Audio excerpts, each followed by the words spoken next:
किसान साथियों नमस्कार, मैं पुनीत सिसोदिया। किसान भाई, आज की इस वीडियो में हम आपको एक और बेहतरीन कॉम्बिनेशन के बारे में जानकारी देने वाले हैं जो ड्रिंचिंग के लिए बेस्ट है। ड्रिंचिंग में यदि आप इस कॉम्बिनेशन का यूज करते हैं किसी भी फसल के अंदर, तो देखिए आपकी फसलों में विल्ट की समस्या है, विल्ट को कंट्रोल करेगा।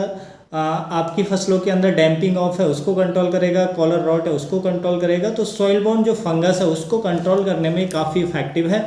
उसके साथ साथ आपकी फसलों की जड़ों में कोई भी इंसेक्ट है, चाहे रूट ग्रब की समस्या है, रूट मैगोट की समस्या है, वाइट ग्रब जिसको कहते हैं उसकी समस्या है, टर्माइट दीमक की समस्या है, या और कोई कीट है आपकी सॉइल के अंदर, तो उसको भी इफेक्टिवली कंट्रोल करता है। जो ये कॉम्बिनेशन है सस्ते में मिलता है, ये बहुत ही इफेक्टिव होता है। तो वीडियो काफ़ी इन्फॉर्मेटिव होगा। वीडियो अच्छा लगे लाइक कीजिएगा, अच्छा ना लगे तो आप इसे डिसलाइक भी कर सकते हैं, और ज़्यादा से ज़्यादा फार्मर के साथ इसे शेयर कीजिएगा ताकि ये जानकारी सब तक पहुंच सके। तो चलिए जानते हैं।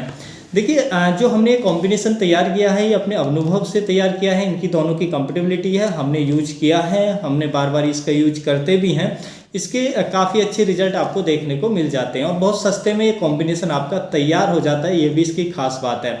तो कॉम्बिनेशन के लिए हमने जो पहला फंजीसाइड लिया है वो है हमारा कॉपर ऑक्सीक्लोराइड। कॉपर ऑक्सीक्लोराइड आता है 50%। आप हमारे पास जो है ये धनुकोप के नाम से है। आपके पास जो भी ब्रांड अवेलेबल हो जिसमें कॉपर ऑक्सीक्लोराइड 50% हो वो आप ले सकते हैं। देखिए कॉपर ऑक्सीक्लोराइड को मैंने देखा है कि ये जो हमारे विल्ट में, डैम्पिंग ऑफ में, यानी कि रूट रॉट में या डैम्पिंग ऑफ में या कॉलर रॉट में, इनमें बहुत ही इफेक्टिव कंट्रोल देता है। तो सॉइल में ड्रिंचिंग के लिए काफ़ी अच्छा है। और इसको आप जानते हैं कॉपर ऑक्सीक्लोराइड को कि ये फंजीसाइड के साथ साथ बैक्टीरिया साइड का भी काम करता है। तो बैक्टीरियल जो डिजीज है उनको भी कंट्रोल करता है, साथ में फंगल इन्फेक्शन को भी कंट्रोल करता है। और ये धीरे धीरे रिलीज होता है। जब हम इसका ड्रिंच करते हैं तो इसमें जो कॉपर होता है धीरे धीरे रिलीज होता है, जिससे लंबे समय तक ये कंट्रोल देता है। तो बहुत ही अच्छा है, बहुत ही इफेक्टिव मैंने पाया है। जैसे हमने इसको यूज किया है तो इसको काफ़ी इफेक्टिव पाया है डैम्पिंग ऑफ में, कॉलर रॉट में और विल्ट में यानी कि रूट रॉट में। तो उसके लिए आप इसको बेझिझक यूज करें किसी भी फसल के अंदर और इसके सबसे बेहतरीन रिजल्ट देखने को मिलते हैं। इसका हम प्रिवेंटिव में भी और क्यूरेटिव में भी इसका हम ड्रिंचिंग कर सकते हैं। उसके साथ साथ इसमें जो हमें इंसेक्टिसाइड ऐड करना है इसके कॉम्बिनेशन के लिए, तो देखिए वो इंसेक्टिसाइड आता है हमारा क्लोरोपोरिफॉस 20%। तो ये लीथल के नाम से आपको ब्रांड नेम से मिल जाएगा जो हमारे पास है, या किसी और कंपनी का और ब्रांड नेम से मिलता है वो भी आप ले सकते हैं। तो इसके साथ हमें वो भी ऐड करना है। तो जो हमारा कॉपर ऑक्सीक्लोराइड है और जो हमारा क्लोरोपोरिफॉस है, दोनों का कॉम्बिनेशन करके हमें ड्रिंच देना है। तो जो क्लोरोपोरिफॉस होता है वो काफ़ी इफेक्टिव है ज़मीन के जो भी कीट हैं उनको कंट्रोल करने के लिए, और इसको ज़मीन में ही यूज किया जाता है। जो क्लोरोपोरिफॉस है इसको ड्रिंचिंग के लिए ही यूज किया जाता है। तो ये भी वाइट ग्रब को, दीमक को, आपकी फसलों के अंदर दीमक की समस्या है, रूट मैगोट की समस्या है, तो कोई भी समस्या है कीट की, उनको अच्छे से कंट्रोल करने में काफ़ी इफेक्टिव ये होता है। तो इससे आपकी फसलों की जड़ों में कीट कंट्रोल होगा और आपका जो फंगस है वो कंट्रोल होगी। तो जड़ों का जो हेल्दी विकास, आपको हेल्दी ग्रोथ देखने को मिलेगी इसके ड्रिंचिंग के बाद। जब जड़ हमारी हेल्दी ग्रो करती हैं तो पौधा बहुत ही हेल्दी ग्रो करता है।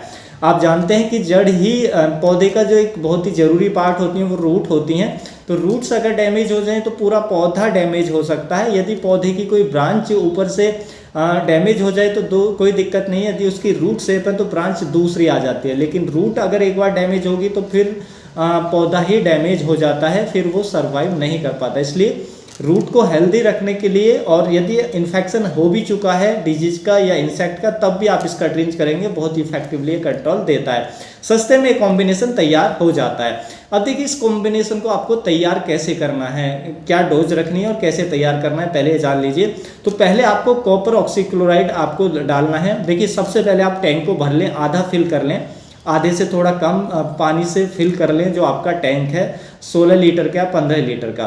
उसके बाद आपको जो हमें कॉपर ऑक्सीक्लोराइड है उसकी जो डोज लेनी है 2.5 ग्राम पर लीटर लेनी है यदि पौधा हमारा बड़ा है, यानी 1 मंथ से ऊपर क्रॉप हो गई है तब, प्लांटिंग के बाद या बुवाई के बाद। लेकिन क्रॉप छोटी है तो मात्र 2 ग्राम पर लीटर लें, उससे ज़्यादा ना जाएं। तो डोज उसके डिपेंड करेगी कि आपका पौधे का जो दिन का है, यानी कि क्रॉप कितने दिन की आपकी है। तो बड़ा पौधा है तो 2.5 ग्राम आप लेंगे यानी कि एक 16 लीटर का टैंक है तो उसमें 40 ग्राम आप कॉपर ऑक्सीक्लोराइड डाल लेंगे। तो पहले आप टैंक को आधे से कम फिल करें, फिर थोड़ा सा पानी आप किसी बकेट में किसी बर्तन में डालें, उसमें कॉपर आप जो हमारा ऑक्सीक्लोराइड है उसमें डालकर उसमें उसको घोल करके और फिर टैंक में डालें। तो इस तरीके से आप टैंक में उसको डालेंगे। उसके बाद फिर टैंक में उसको डालने के बाद थोड़ा सा और पानी डालेंगे। उसके बाद जो हमारा क्लोरोपोरीफॉस है वो हमें डालना होता है। उसकी डोज जो रखनी है 2 ml पर लीटर हमें रखनी होती है। तो उस हिसाब से 2 ml पर लीटर के हिसाब से आप उसको भी आप उसके अंदर डाल लेंगे टैंक के अंदर।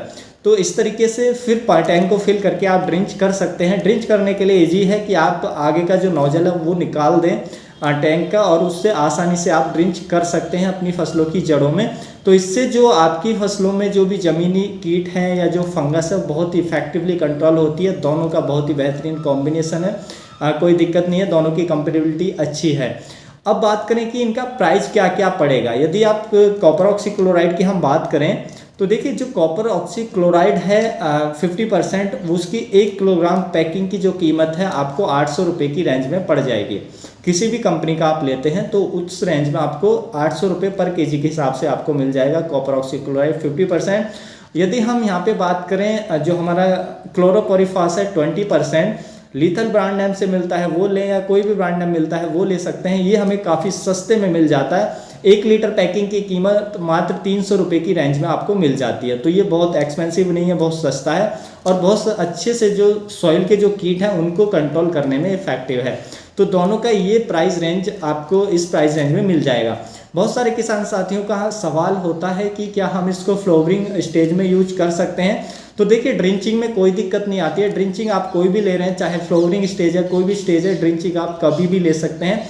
यदि डिजीज का अटैक या प्रिवेंटिव में अभी आप लेना चाह रहे हैं तो भी ले सकते हैं।